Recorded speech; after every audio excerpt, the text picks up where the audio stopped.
Hello everyone, welcome to Anime and thank you for joining us for another One Piece video. Throughout the entire universe of One Piece, there have been many powerful weapons with various different abilities, but the most powerful weapons that seem to have ever been created were made more than 800 years ago, and they are the ancient weapons, considered the most powerful things in the world, aside from the fact they're just too rare and couldn't be hardly found by anybody. We know these ancient weapons as Pluton, Poseidon, and Uranus, and these weapons have an immense power of destruction and are able to decimate islands and erase them completely from existence and the map. This makes us wonder about the possibility of any of these weapons falling into the hands of the Straw Hats, what they could do with any of the three ancient weapons, and what they might use them for. So in today's video, we're going to talk about the possibility that Nami may be able to acquire one of these ancient weapons, more specifically Uranus, as it has a greater compatibility with what she does and how this tool works. We'll also talk about the purpose that Nami could end up using this powerful tool for.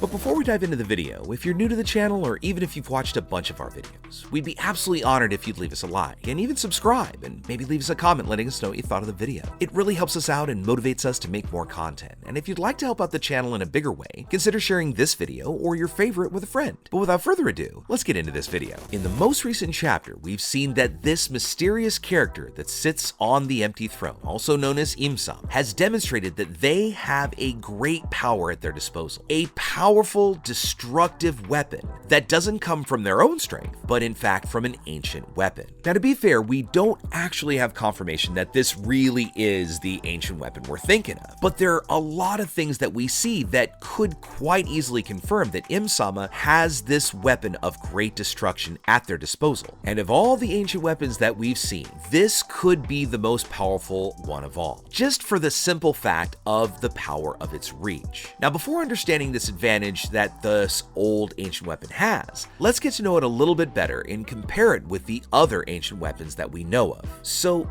this item is known as Uranus, which refers to a deity in the sky, and it allows complete annihilation of entire islands in seconds, quite easily, and completely erases the existence of the island or the kingdom wherever the person marks it on, apparently, a map. The effect radius of Uranus is incredibly colossal, and it's capable of reaching such a large area that we wonder how big an island it actually could remove. I mean, this thing might even be capable of destroying a large part of Joie, or even the entire Holy Land and parts or most or all of the Red Line. But currently it seems that Uranus is in Imsama's possession. But if the Straw Hats manage to get a hold of this ancient weapon somehow, Nami would be the best suited to wield this weapon, and she could probably do it with incredible levels of mastery. Let's just start with the fact that Nami is the world's best navigator and cartographer, and this would easily allow her to calculate perfectly where she wanted Uranus to hit, making precisely the targets that she wants. Another point that goes along with this is Nami's incredible level of knowledge about the weather. And if you think about it, if Uranus is representing a god of the sky, this has completely applicable compatibility with her weather-altering weapons, and even just the fact that she has great affinity for the element of lightning. Even though Nami may not be the strongest Straw Hat, she has shown absolute mastery of her Climatek, which of course is a weapon capable of controlling the weather, and while sending out bubbles of hot air or cold air or electricity, she can use it to create weather and use weather itself as a weapon. Add on the fact that she has just recently upgraded her Climatek because she was able to steal Zeus away from Big Mom, which gives her an extended capability and also now what it seems is automatic targeting with the elements of electricity. Through Uranus, Nami could achieve even more greater destructive power, being able to attack marines and enemy bases whenever necessary, completely destroying any enemy and the island itself. But knowing Nami as we do, we know that she probably wouldn't use this great power unless it was absolutely necessary. Honestly, as a last resort, because Luffy would never allow one of his crewmates to take the life of another person, especially if it was unjustified. As we've seen throughout the Straw Hats' journey, Luffy has never taken anyone's life.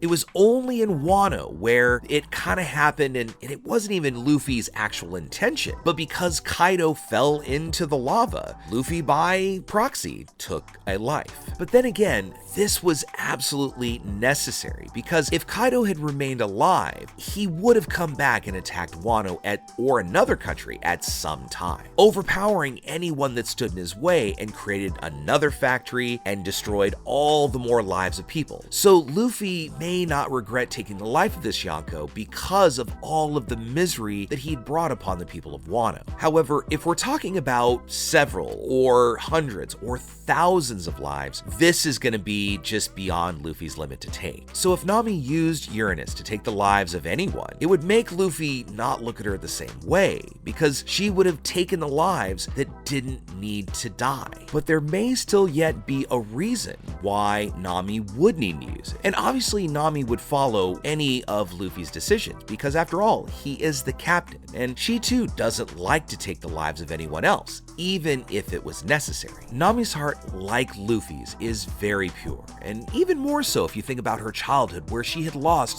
so many people close to her. So for this reason, Nami values life very much. But it's still undeniable that Nami would become incredibly powerful and could even create perhaps a new way of using Uranus's power, allowing her to destroy something in a much smaller area. Perhaps even Nami could combine Uranus's powers with her climb attack and the auto-targeting of Zeus, making this ancient weapon even more powerful. Now, we don't know exactly how this ancient tool works. I mean, after all, this is the first time that we've ever seen it used. But apparently there does seem to be something that the user has to do in order to activate the great power of Uranus that hides somewhere up in the clouds. And for all we know, this weapon may still in fact hover just up in the clouds in the sky when it's not being used. And it's a hidden location, and perhaps it's only the bearer of the power that knows where it is. But this wouldn't be something that's too far-fetched because of everything we saw during the Skypiea arc and the other sky islands that we've seen throughout the work of One Piece. So whether the bearer of Uranus's power has to know where it last was or not probably doesn't matter, because however it happened, it was able to get over Lelouch in a very short amount of time. The way it's activated also seems to be quite simple, and it might be that anyone could use this weapon if they had it in their hands. Because from what we saw, it doesn't seem like there's much more than a simple, real brushstroke to activate it. As we saw in the panels, Im-sama chooses some specific location as an island or some other location that can be seen on a map.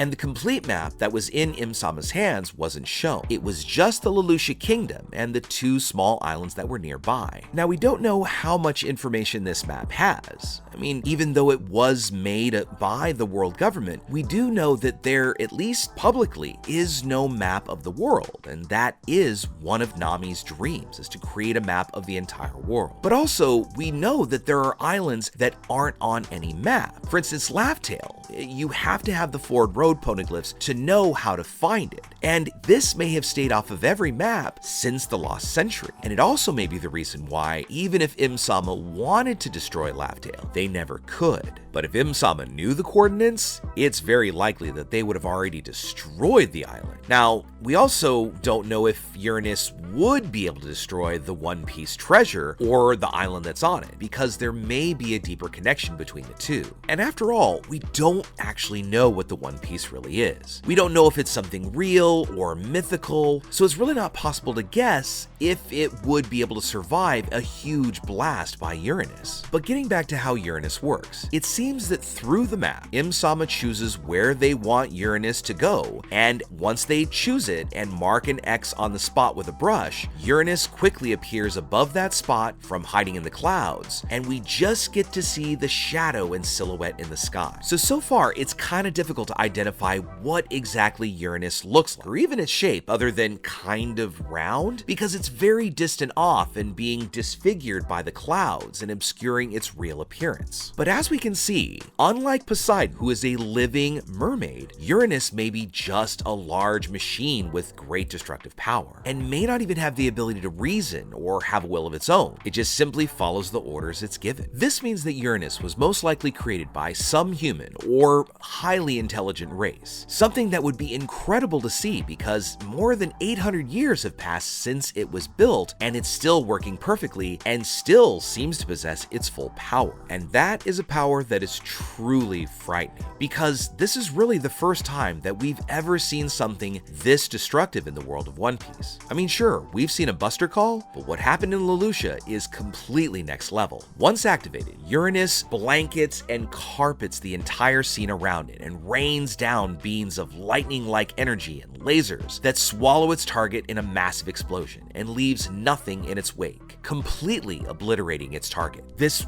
rain of energy destroys everything it touches and could possibly be unstoppable once Uranus is activated, and this would be an extremely dangerous thing should it fall into the wrong hands. Another thing we don't know is if there's any specific amount of area that Im-sama needs to be able to use Uranus, because as we saw recently, the only reason why they used Uranus on the area of Lelouch was because they thought that's where Sabo was, and Sabo knows something about their existence. But it does at least appear that the range may not be on a global scale. In fact, the bearer of the power must have to be a certain distance from its target, because if Uranus could go anywhere in the world, Im-sama would have simply just destroyed Wano while Luffy and Kaido were fighting, and then job done. In one fell swoop, they would have been able to take the life of not only a Yonko, but the current bearer of the Nika Nika fruit, two immensely great pirates that present a real and clear danger to the world government. But since it doesn't have, or at least seem to have, that great a range, it may have been that